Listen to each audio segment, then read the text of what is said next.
যে মোমবাতি ভোট দিলে এটা পৌঁছবে না, কবরও দেখানো যাবে, হাসুরেও দেখানো যাবে। এমপির পর এমপি গেল, কালুঘাট ব্রিজ হয়নি কেন? এই কেন প্রশ্নের উত্তর যদি আসে তখন উত্তর আসবে দুর্নীতির কারণে হয়নি।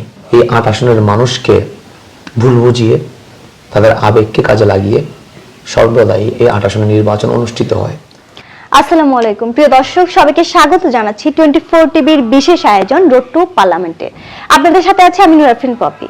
দর্শক, আজ আমার সাথে অতিথি হিসেবে যিনি আছেন তিনি অনেকেরই অনেক পছন্দের একজন ব্যক্তি। তার বক্তব্য শুনতে অধীর আগ্রহ নিয়ে কিন্তু অনেকেই অপেক্ষা করেন। শুধু তাই নয়, তিনি রাজনীতিতেও ব্যাপক সচল। চট্টগ্রাম ৮ আসন থেকে সুন্নি জোটের জাতীয় সংসদ সদস্যের মনোনীত পদপ্রার্থী, সাবেক ভিপি আল আজহার বিশ্ববিদ্যালয়ের মিশর জনাব সৈয়দ মোহাম্মদ হাসান আজহারি। আমরা সরাসরি তার কাছে চলে যাব। আসসালামু আলাইকুম, কেমন আছেন? ওয়ালাইকুম সালাম, আলহামদুলিল্লাহ ভালো আছি। নির্বাচনী প্রচারণা কেমন চলছে? আমার নির্বাচনী প্রচারণা অনেকটাই ভিন্ন বলতে পারেন। আমি চট্টগ্রাম শহর জুড়ে তেমন কোনো ব্যানার বা লিফলেট ছড়াছড়ি করে দেই নেই, কারণ আমার বিশ্বাস রাজনীতির সুস্থ ধারা এটা যদি আমরা প্রতিষ্ঠিত করতে চাই, ব্যানারে নয়, লিফলেটে নয়, মানুষের হৃদয়ে অবস্থান করতে হবে। মাহফিলের এই উপচে পড়া ভিড় আর সেলফি তোলার যে প্রবণতা, সেটিকে আসলে ব্যালট বক্স পূরণ করতে পারবে? মাহফিলের পরিস্থিতি আর নির্বাচনের পরিস্থিতি একই সূত্রে গাঁথা নয়। মাহফিল সেটা হচ্ছে ধর্মীয় অনুভূতি, আর রাজনীতি যেখানে প্রতিহিংসা, আপনার প্রতিযোগিতা, এগুলার অনেকাংশে বাড়াবাড়ি বলা যায়। সেই হিসেবে রাজনীতির মাঠের বিশ্বাস আর মাহফিলের মাঠের বিশ্বাস একই নয়। তবে আমরা আশাবাদী, স্বাধীনতার ৫৪ বছর পরে তারুণ্য যে পরিবর্তনের স্বপ্ন দেখছে, এবারের মানুষকে সাক্ষাৎকার নেওয়া হলে তখন মানুষ বলছে প্রতীক দেখে নয়, প্রার্থী দেখে ভোট দিব।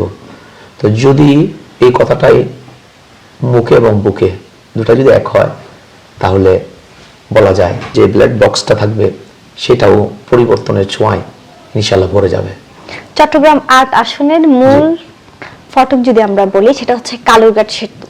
এই কালুরঘাট সেতু কিন্তু ক্রমান্বয়ে হবে করেও কিন্তু হচ্ছে না। এটা নিয়ে আপনার পরিকল্পনা কি? আমি নির্বাচনের মাঠে এসেছি, একটু দেরি হয়ে গেছে অনেকটাই, কারণ নির্বাচন করার সিদ্ধান্ত কখনোই ছিল না। জনগণের দাবির প্রেক্ষিতে আমার নির্বাচনে আসা। তো কালুরঘাট ব্রিজ এটা সব নির্বাচনের একটি ট্রাম্প কার্ড, যেটার উপর ভিত্তি করে এই ৮ আসনের মানুষকে ভুল বুঝিয়ে তাদের আবেগকে কাজে লাগিয়ে সর্বদাই এই ৮ আসনের নির্বাচন অনুষ্ঠিত হয়। আমি এমন কিছু বলবো না যেটার কারণে কালুরঘাট ট্রাম্প কার্ড হবে। তো আমি শুধু জনগণকে এই জিনিসটা মনে করিয়ে দিতে চাই, কালুরঘাট ব্রিজের বাজেটও হয়েছে, ড্রয়িংও হয়েছে, দেশের বাহির থেকে ইঞ্জিনিয়ারও এসেছে, উদ্বোধনও হয়েছে, কিন্তু বছরের পর বছর গেল, এমপির পর এমপি গেল, কালুরঘাট ব্রিজ হয়নি কেন? এই কেন প্রশ্নের উত্তর যদি আসে তখন উত্তর আসবে দুর্নীতির কারণে হয়নি। সেহেতু বিজয় যদি হয় ইনশাআল্লাহ, তাহলে কালুরঘাট ব্রিজ করা সম্ভব। কেন? যেন দুর্নীতি নেই, সেখানে তো বাস্তবায়ন হবে। ৫৪ বছর হয়নি কেন? দুর্নীতি আছে। ৫৪ বছর পর হবে কেন? আমার হাতে দুর্নীতি হবে না। তো জনগণ যদি মনে করে আমার হাতেই দুর্নীতি হবে না, তো তাদের এটাই বিশ্বাস করা উচিত, ওনার হাতেই কালুরঘাট ব্রিজ সম্পন্ন হবে। মোমবাতি ছাড়া অন্য যে কোনো প্রতীকে ভোট দিলে সেই ভোট পচে যাবে, কিন্তু এই মোমবাতিতে যারা ভোট দিবে তাদের ভোট পচবে না। তারা হচ্ছে কবরে গিয়ে নবীজিকে দেখাতে পারবে। এই বিষয়টা আসলে কতটুকু যৌক্তিক? আমাদের এই ৮ আসনের একজন লিডার উনি বলেছেন মোমবাতির জোয়ার দেখে যে মোমবাতিতে ভোট দিলে পচে যায়। ওনার বক্তব্যের আলোকে আমি আমার বক্তব্যটা এটা দিয়েছি যে মোমবাতিতে ভোট দিলে পচে না। আমি কারোকে কটাক্ষ করে বলি নাই। এরকম একজন না ২-৩ জন এটা দিচ্ছে, আপনার হয়তো পাইছেন, মনে হয় যে কিছু বক্তব্য পেয়েছেন। যদি নাম বলতে বলেন আমি নামও দিয়ে দিতে পারবো, সমস্যা নেই। ওনারা মত বিনিময় সবাই গণসংযোগে বলেছে মোমবাতিতে ভোট দিলে ভোট পচে যাবে, সুতরাং মোমবাতিতে কি দিবেন না, ভোট দিবেন না, আমাদেরকে ভোট দেন। এখন আসেন রাজনীতির প্রতিযোগিতায় আমার মোমবাতিতে ভোট দিবেন না এ কথা বলার কি কারো অধিকার আছে? কারো অধিকার নেই। এটা বলার অধিকার আছে মোমবাতিতে ভোট দিলে ভোট পৌঁছে যাবে। ওনারা বলেছেন যে মোমবাতিতে ভোট দিলে পৌঁছে যাবে। আমি বলছি না, মোমবাতিতে ভোট দিলে এটা পৌঁছবে না। আপনি যখন ভালো কাজগুলো আল্লাহ এবং রাসূলের পক্ষে দেখাবেন, তখন আপনি মোমবাতি প্রতীকটা দেখাইতে পারবেন। কিন্তু অন্যান্য প্রতীক বলতে আমি কাউকে হেয় করি নাই। বাংলাদেশের সকল দল সকল প্রতীক নিয়ে নির্বাচন করার অধিকার আছে। যারাই অন্য প্রতীকে ভোট দিয়ে জুলুম করবে, অত্যাচার করবে, মানুষের উপরে হানাহানি রক্তপাত ঘটাবে, তারা কি আল্লাহ এবং আল্লাহ রসুলকে দেখাতে পারবে? কখনো পারবে না। আমি এটাই বুঝিয়েছি, কিন্তু কোনো দলকে আমি হেয় করে নাই। তাই আমি এটাই বলছি যে মোমবাতি ভোট দিলে এটা পৌঁছবে না, কবরেও দেখানো যাবে, হাসুরেও দেখানো যাবে। তবে অন্য যারা দল আছে ওনারা যদি কষ্ট পায়, আমি কোনো প্রার্থী, কারণ আমি কাউকে কটাক্ষ করে কোনো কিছু বলি নাই। কিছু মানুষ মোমবাতির বিপক্ষে বলার কারণে আমি উত্তরটা দিয়েছি।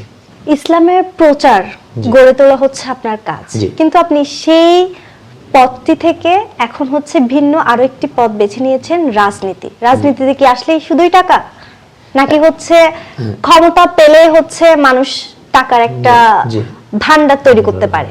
কোনটার লোভে? ইসলাম এটা শান্তির ধর্ম। যদিও আমি মুসলিম, আমার আচরণে যদি শান্তি পাওয়া না যায় তাহলে ব্যক্তির দোষ, সেটা কখনো ধর্মের দোষ হবে না। ইসলাম বলতে শান্তি বোঝায়, যেটা আপনি রসুল করিম সাল্লাল্লাহু আলাইহি ওয়াসাল্লামের জীবনী পড়লে দেখবেন উনি সর্বদাই শান্তিকে কি করেছেন? প্রতিষ্ঠা করেছেন। ওনার জীবনে যদি আপনি তাকান দেখবেন উনি 40 বছর পরে গিয়ে কালিমার দাওয়াত, ইসলামের দাওয়াত দিয়েছেন। তো যিনি আমাকে ইসলাম দিয়েছেন উনি শিখিয়েছেন আগে মানব সেবা, এরপর ধর্ম।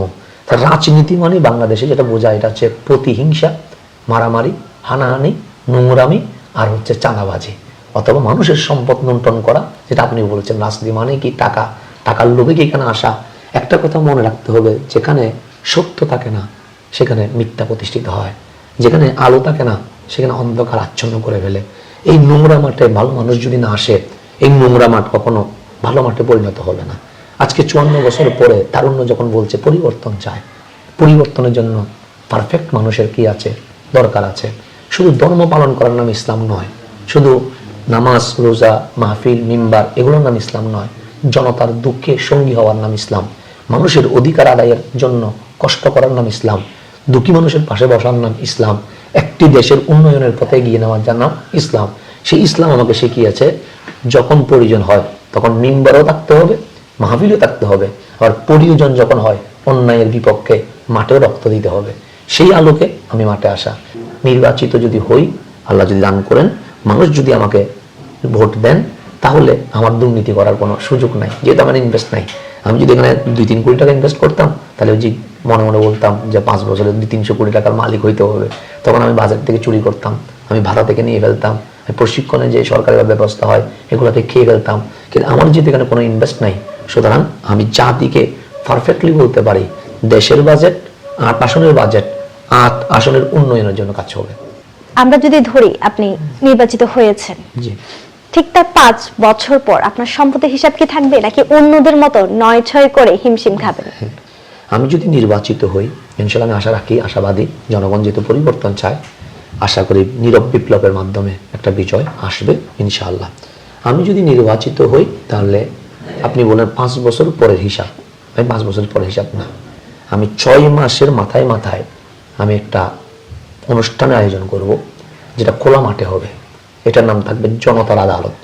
এই জনতার আদালতে জনগণ তাদের এমপিকে কি করবে? প্রশ্ন করবে। তাদের এমপির দোষ হলে সরাসরি বলতে পারবে। তাদের এমপির যদি কোনো বিচারও করতে হয় সেটা জনতার আদালতে উপস্থাপন করে দাবি জানাইতে পারবে। সুতরাং আমার সম্পদের হিসাব আমি 6 মাস পর পর দিব, এবং আমি এই 8 আসনে কি কি কাজ করেছি 6 মাসে সমস্ত 1 টাকার হিসাব পর্যন্ত আমি জনগণের সামনে সাবমিট করব ইনশাআল্লাহ।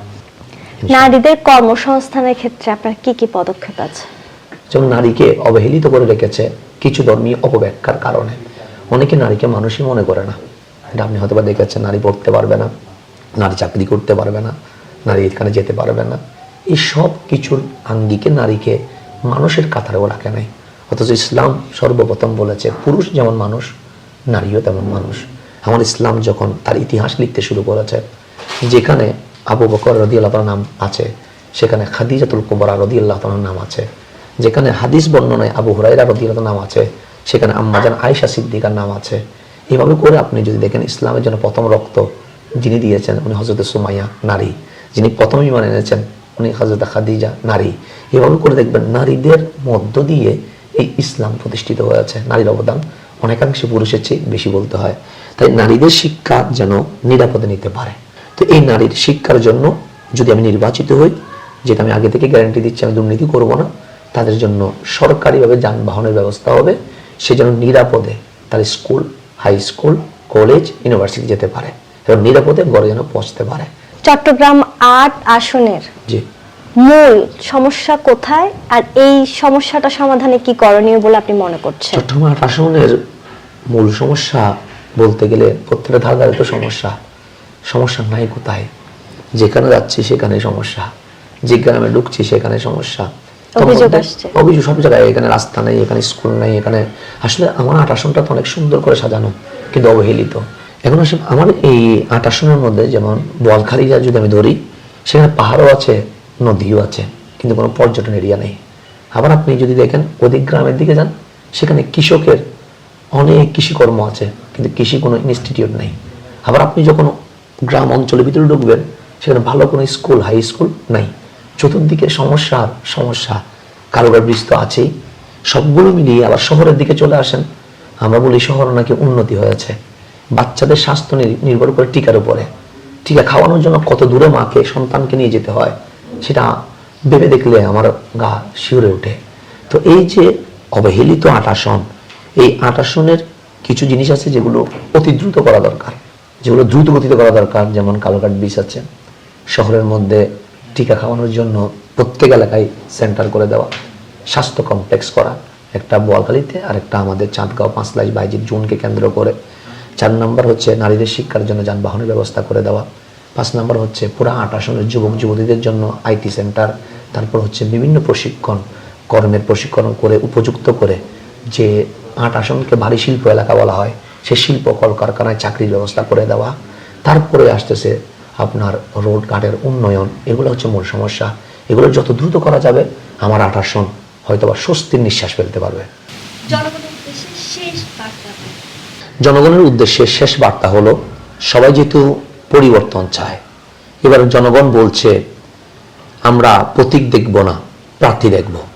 যদি প্রার্থী দেখার কথাটা বাস্তবেই সত্য হয়, তাহলে আমি বলবো আপনার বিবেক, আপনার সর্বোচ্চ আদালত, আপনার বিবেককে আপনি জিজ্ঞেস করেন, কাকে ভোট দিলে দুর্নীতি হবে না, অন্যায় হবে না, জুলুম হবে না, রাতের ঘুম হারাম হবে না, অথবা মামলা বাণিজ্য হবে না। যদি আপনার বিবেক উত্তর দেয় হাসান আজহারি দুর্নীতি করবে না, অন্যায় করবে না, তাহলে আপনার দায়িত্ব, আপনার কর্তব্য হচ্ছে মোমবাতি প্রতীকে ভোট দিয়ে বিজয়ের সেই সূর্যটাকে উদিত করা। সেটাই হচ্ছে আমার জনগণের প্রতি বার্তা। আপনাকে অসংখ্য ধন্যবাদ আমাদেরকে এত মূল্যবান সময় দেওয়ার জন্য।